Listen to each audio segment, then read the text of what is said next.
All right. If you'll, we're on page 136, and we're going to look at the Great Awakening here. So the beginning of the Great Awakening, it began in about approximately 1734. The early defining moments of this tremendous event was recorded in Jonathan Edwards' narrative of surprising conversions. The roots of the Great Awakening were in Edwards and his church, the Congregational Church of Northampton.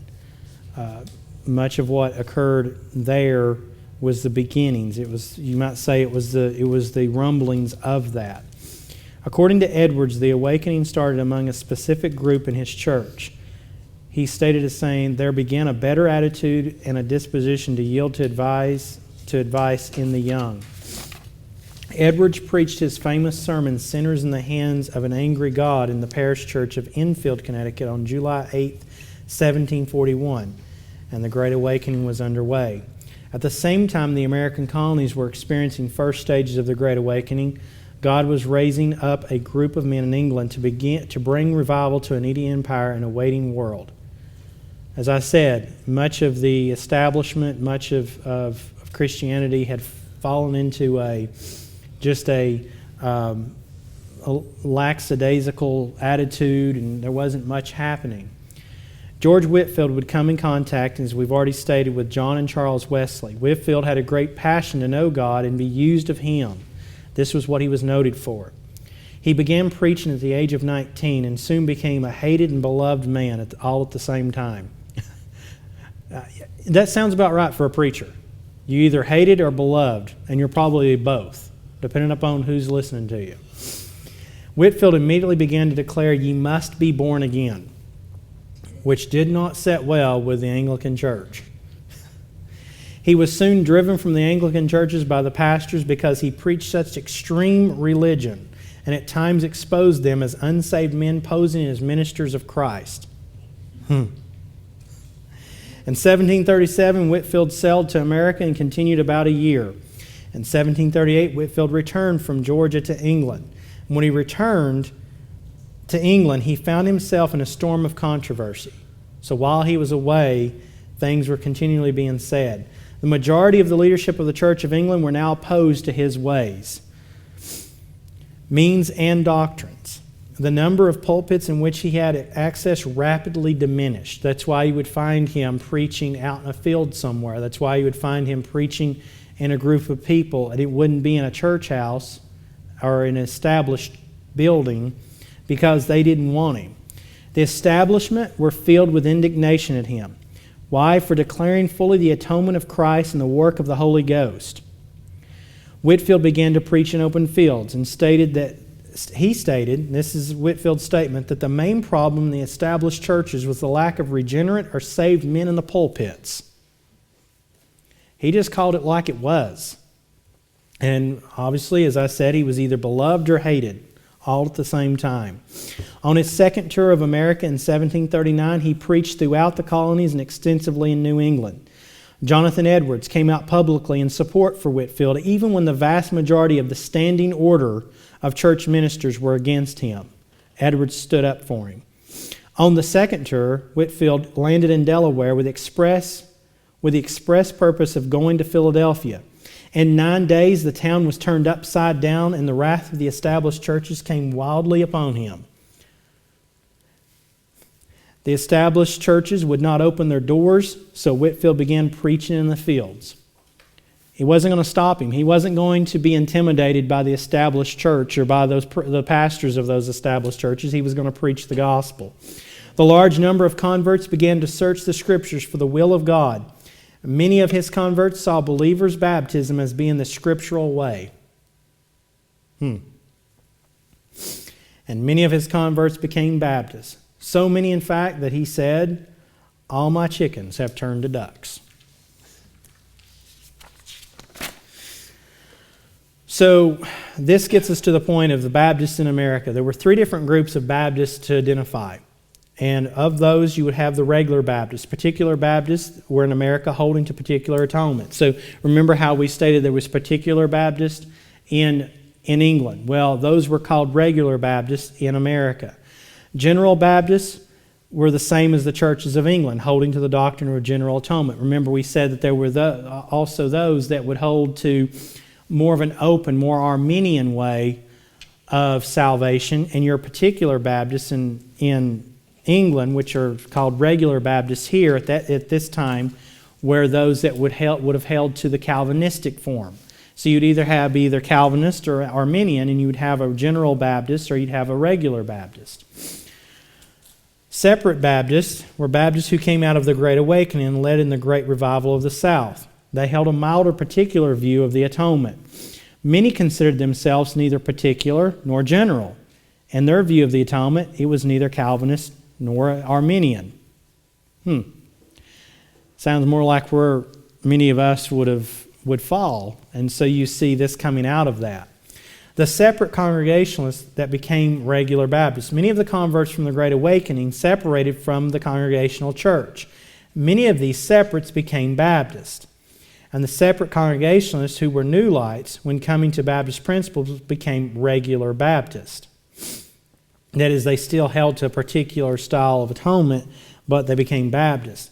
The term separate Baptists came to be used in the South in the wake of the revival under Shubal Stearns. So we would just take a few minutes to dive further into the separate Baptists. One congregational preacher that was converted under Whitefield came to understand Baptist convictions and was baptized by Waite Palmer in Connecticut. We've already stated him. This man is by the name of Shubal Stearns.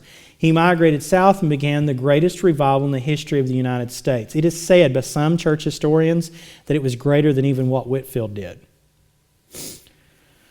Sandy Creek Baptist Church, the church that Shubal Stearns planted in North Carolina, had within a few years after being organized a body of believers totaling 606 members. And in 17 years of its establishment had branches southward as far as Georgia, eastward to the sea and the Chesapeake Bay, and northward to the waters of the Potomac. It had become the mother, grandmother, and great-grandmother of 42 churches from which 125 ministers were sent out. And in 606 members in the 1700s, that's impressive. The people that came to know the Lord and was members there, and then they would go out and preach the gospel. We do not have time, and I did not get into this in these notes, just time didn't allow. But you remember when some of you when we went up to Pennsylvania and we did our stop there in Buffalo Ridge. Buffalo Ridge was pastored by Titan Slane. He would go to pastor other churches in the Johnson City area. Titan Slane came out of Sandy Creek Baptist Church. That's how this is how this comes down the line, folks. Whitefield, Shubal Stearns was a son in the faith of Whitefield. Let's face it. He heard the gospel from Whitefield. From Whitefield came Shubal Stearns, and Stearns came to North Carolina. And North Carolina exploded with preachers that would go out into the South and preach the gospel. Many of the churches in this area are a branch or the great child of Sandy Creek Baptist Church. And so you see how the Lord had the gospel go out into into the southern United States. In November of 1771, Stearns died. This was just 6 months after the Battle of Alamance, in which Baptists were involved in. And some have noted that the Battle of Alamance to be the first true battle of the American Revolution. The Battle of Alamance involved the regulators, patriots, who believed the British government of North Carolina was abusing its citizens through fees and duties. Unfortunately for the regulators, they lost the battle at Alamance. This, coupled with the death of Shubal Stearns just 6 months later, moved many of the families of the Sandy Creek Church and those associated with them to fan out over the South. However, as the spiritual children of Stearns scattered over the mountains into Tennessee, Kentucky, and Georgia, they spread the gospel and birthed churches at a rate much like their departed leader. So you think about how persecution in the church at Jerusalem caused the preaching of the gospel to go out into all the world.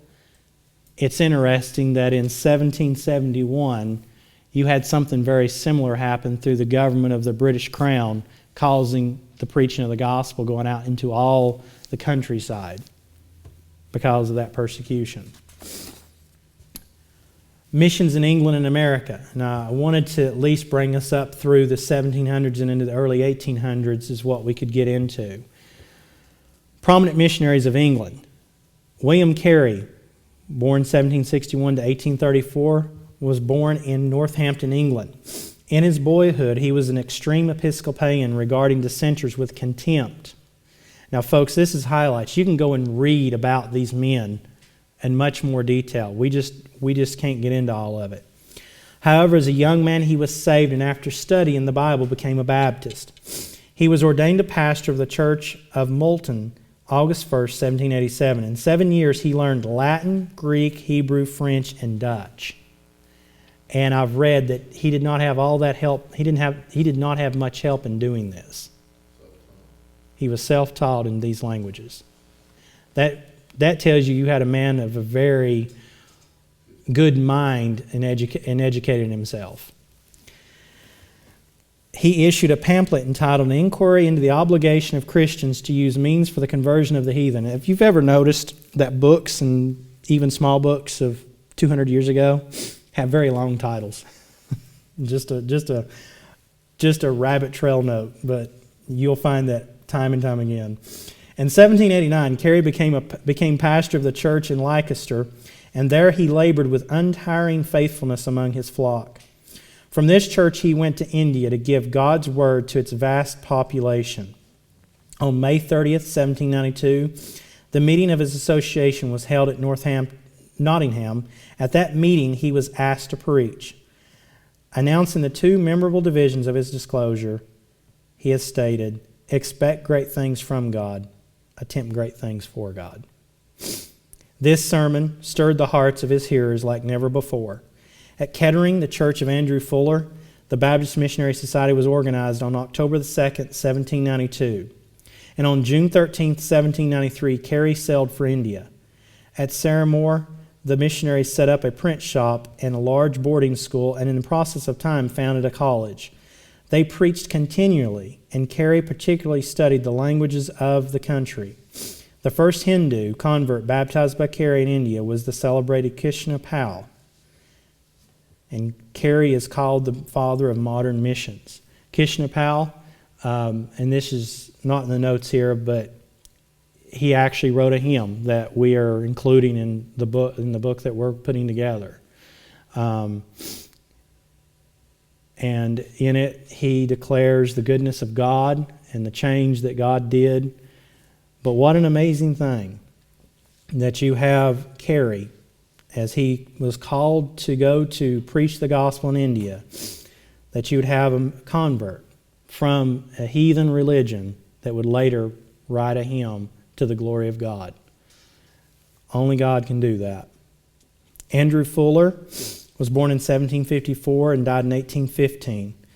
Born in Wyken, Cambridgeshire, during his life, Fuller pastored two congregations, one in Soham till 1782 and one in Kettering from 1782 to 1815. It is now called Fuller Baptist Church.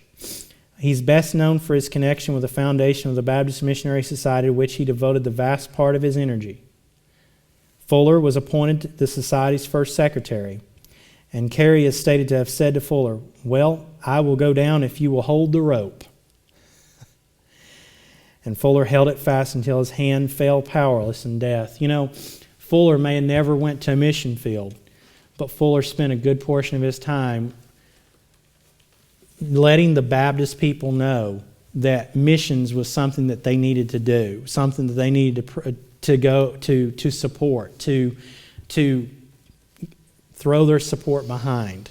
And while Fuller didn't go and preach on a foreign field, he was just as viable to pastor a church and to make people aware that there was a need in other countries. It's stated that he traveled all over England very many times, pleading for foreign missions during his lifetime. Prominent missionaries in America. Adoniram Judson was born in 1788 and died in 1850. He was born in Middlesex County, Massachusetts. Born in a family of Congregationalists, his father a congregational minister. At the age of 16, he entered Brown University and graduated with highest honors in 1807. In February of 1810, he made a decision to follow the Lord in foreign missions. Soon after his graduation, Judson was sent to England by the American Board to confer with the London Missionary Society on the matter of combining the efforts of the American Board with that of the London Society.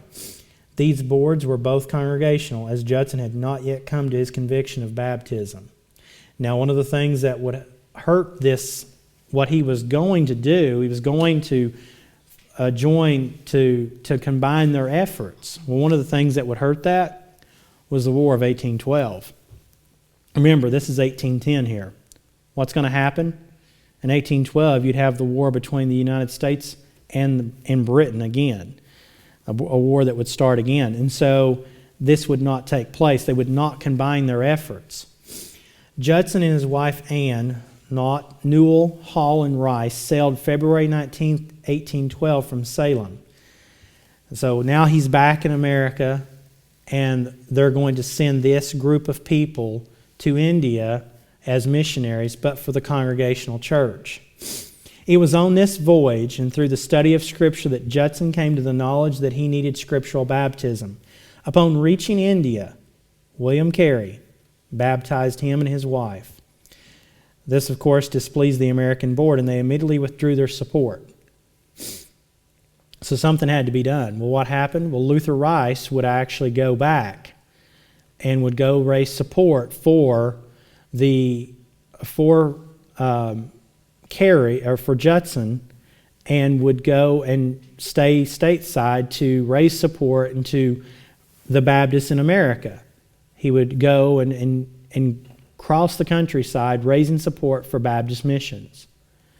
And so we have here that it was decided that Rice would return to America where his work and William Carey's urging resulted in the 1814 formation of the Baptist Triennial Convention. This organization was simply formed to meet the need of sponsoring and encouraging missionaries at home and around the world. Both the local and British authorities did not want Americans evangelizing Hindus in the area, so the group of missionaries separated and sought other mission fields. Judson offered to the Baptists in the U.S. to serve as their missionary to Burma. Luther Rice, which we've already stated, was born in 1783 and died in 1836. Born in Northborough, Mass., he sailed to Calcutta, India, along with Judson as a Congregationalist missionary, and met with English Baptist missionary William Carey. Both Rice and Judson converted to the Baptist faith and was baptized. Rice would return to America to break ties with the Congregationalists and raise support for the work of Judson among the Baptists. He spent the rest of his life garnering support for missions and traveling on horseback to raise funds and awareness for Baptist missions. Now, this is something that maybe I'd seen before, but I did not know this. I didn't remember. Rice also founded Columbia College in 1821, which is the original unit of the George Washington University in Washington, D.C. Rice founded that. So while Rice may have not stayed on the mission field, and I don't think we noted it here, but part of it was his health. He couldn't. He, like others, like Andrew Fuller, would go on to raise support for Baptist missions. Remember, this was something somewhat new to a degree, that Baptists were now coming into a time where they saw the need to go preach the gospel in a foreign field somewhere. Now, as the 1800s would take place, you would have the ability to go and do those things, and as times were changing. And so you have men like Rice that would, while didn't stay there with Judson, he would come back and raise support for Judson and others to preach the gospel in foreign lands. But God didn't just leave him to do that. He would found the Columbia College there in 1821 for such things. And like many colleges and universities, it would later become part of George Washington University, which obviously is different now. But what a history! What a history!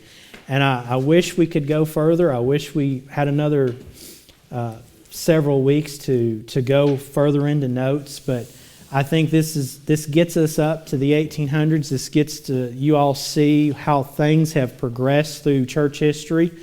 And really, you've been given just a high-level note of it. I hope that this would stir each and every one of our hearts to study more, to take time to look into the pages of church history and Baptist history and see what else there is to learn. As I said, there's many books out there. There's many things you can read.